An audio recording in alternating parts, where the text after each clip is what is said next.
7 ամիս է ասում են վիճակը կրիտիկական էր եւ ինչ-որ վտանգ էր կախված էներգետիկ համակարգի գլխին եւ այլ եւ այլ։ Ժողովուրդ բոլորս տեսել ենք, բոլորս հասկանում ենք ինչ է կատարվում եւ տեսել ենք ինչպես են կառավարում։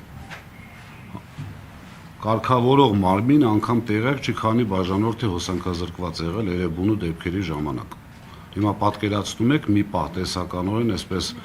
մեր օրոք լիներ դա, ինչ էր կատարվելու։ Եվ այդ ամեն ինչով հանդերձ արդեն ամիս ու կես է որ ֆորս մաժոր են հորինում, իբրև թե ֆորս մաժոր կարող է եղած լինել, որի արդյունքում միակ նպատակը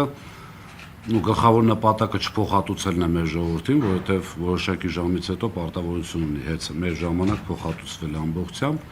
եւ երկրորդը, որ իբրև թե մենք ված չէինք կառավարում, որ այսպիսի իրավիճակ եղավ, եւ իրենց ազնվության հետ կապված արդեն կարծում եմ կասկած չի կարող լինել, անգամ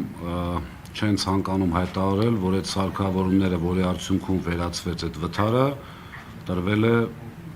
Տաշիր ընկերության կողմից պարոն Կարապետյանի համաձայնությամբ։